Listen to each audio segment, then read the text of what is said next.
नमस्कार, मैं डॉक्टर सुप्रीत आप सभी का भारत मौसम विज्ञान विभाग की दैनिक मौसम परिचर्चा में स्वागत करता हूं। आज 7 फरवरी है। सबसे पहले हम आज की परिचर्चा के मुख्य बिंदु को देखेंगे। तो एक पश्चिमी विक्षोभ 9 से 11 फरवरी के दौरान पश्चिमी हिमालय क्षेत्र को प्रभावित करने वाला है, जिसके प्रभाव में वहां पे कहीं कहीं हल्की से मध्यम वर्षा और ऊंचे क्षेत्रों में बर्फबारी होने की संभावना व्यक्त की गई है। उसके अलावा अगले 7 दिनों के दौरान देश के शेष हिस्सों में कोई महत्वपूर्ण मौसम संबंधी गतिविधियां होने की संभावना नहीं व्यक्त की गई है। अब हम पिछले 24 घंटों के दौरान मौसम के अवलोकनों को देखेंगे। तो घना से अति घना कोहरा जहां विजिबिलिटी 50 मीटर से कम पाई गई है, वो एकाध हिस्से उत्तराखंड के दक्षिणी उत्तराखंड के एकाध हिस्से से प्राप्त हुई है। पंतनगर एयरपोर्ट में विजिबिलिटी आज सवेरे 0 मीटर थी।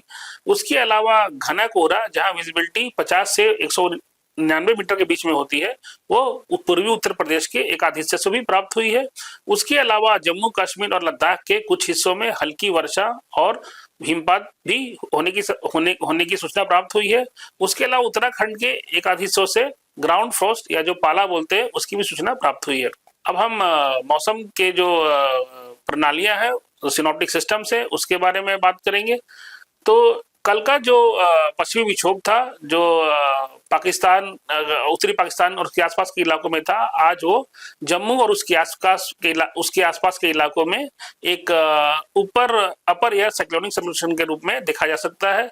उसके साथ साथ एक ट्रफ भी है जिसकी जो स्थिति है अभी वो 75 डिग्री पूर्व देशांतर और 32 डिग्री 32 डिग्री उत्तर अक्षांश के उत्तर में दिखाई दे रहा है।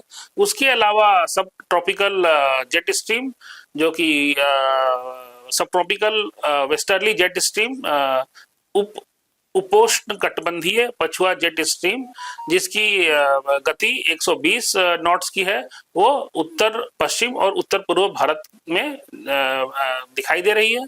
उसके अलावा मन्नार की खाड़ी के ऊपर भी एक ऊपरी हवा में एक चक्रवाती परिसंचरण बना हुआ है, अपर एयर साइक्लोनिक सर्कुलेशन।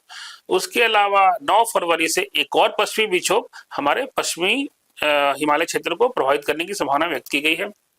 अब हम अगले 7 दिनों के दौरान रात्रि तापमान या न्यूनतम तापमान के पूर्वानुमान के बारे में बात करेंगे।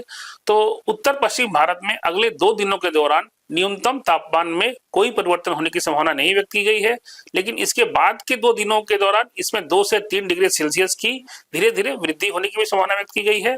उसके बाद के 3 दिन इसमें कोई विशेष परिवर्तन होने की संभावना नहीं है। अगर मध्य भारत की बात करें तो वहां पे अगले 2 दिनों के दौरान न्यूनतम तापमान में कोई परिवर्तन नहीं होगा, लेकिन उसके अगले 3 दिनों के दौरान इसमें 2 से 3 डिग्री सेल्सियस की क्रमिक वृद्धि होने की भी संभावना व्यक्त की गई है।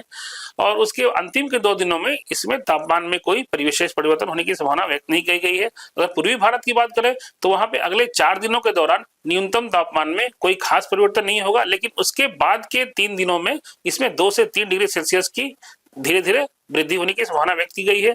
अगर हम देश के बाकी भागों की बात करें तो वहां में न्यूनतम तापमान या रात्रि के तापमान में कोई खास परिवर्तन नहीं होगा अगले 7 दिनों के दौरान।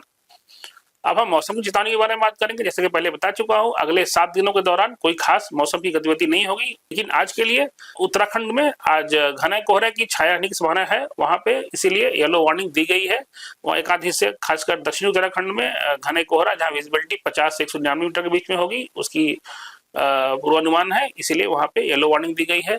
और अगर पश्चिमी हिमालय क्षेत्र की बात करें तो पश्चिमी विक्षोभ के कारण जैसा कि पहले बता चुके हैं 9 से 11 तक एक वेट स्पेल या आर्द्र दौर चलेगा, वर्षा और हिमपात होने की संभावना है। तो चौथे दिन जो कि 10 तारीख है वहां पे ये गतिविधि ज्यादा रहेगी। उस दिन जम्मू कश्मीर और हिमाचल प्रदेश में कहीं कहीं मेघ गर्जन, वज्रपात, तेज हवाएं के साथ साथ हल्की से मध्यम वर्षा या हिमपात जो कि ऊंचे क्षेत्रों में वहां पे हो सकती है। इसके लिए चौथे दिन में भी येलो वार्निंग दी गई है जम्मू कश्मीर और लद्दाख और हिमाचल प्रदेश के लिए।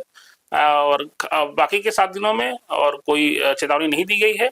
आज के लिए बस इतना ही। अद्यतन जानकारी के लिए आप हमारे मौसम वेबसाइट पे जा सकते हैं और मोबाइल पे मौसम ऐप भी डाउनलोड कर सकते हैं। देखने के लिए धन्यवाद। नमस्कार, जय हिंद।